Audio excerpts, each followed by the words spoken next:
even before the invasion of Ukraine, we already had an energy crisis in Europe, and we had shortages in China and India.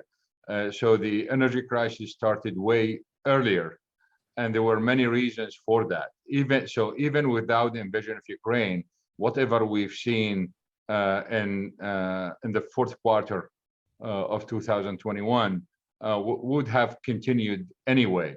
But the invasion of Ukraine and the fear that we are going to have gas shortages, oil shortages, kind of masked that. But one of the main reasons for the crisis in Europe and partly in India and China is that, yes, we have serious problems with environmental issues. Whether you believe in climate change or not, we have a major issue in big cities in the United States, around the world, that big cities, even in the Middle East, they are highly polluted. So the level of pollution in those cities, you look at China, India, etc., is really bad. I mean, all of us travel around the world. When we get out of the plane, we feel it in our eyes. I mean, just immediately we see that there is a serious problem. So whether you believe in climate change or not, it doesn't matter. We have cities that are polluted. We need to reduce the emissions. We need to reduce that pollution.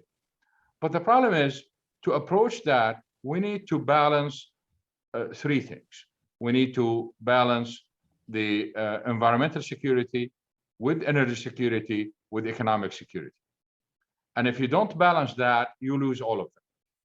So you want to go all the way for environmental security, you are going to lose energy security. If you lose energy security, you lose environmental security. And in the process, you lose economic security. So we need a plan, a long-term plan, where we balance all those three.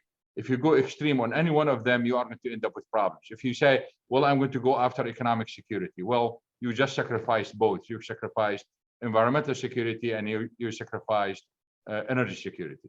So we need to get a balance among those three.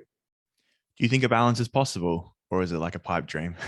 Well, it is pipe dream. And the reason why, because one of the problems, let me talk about the United States in particular.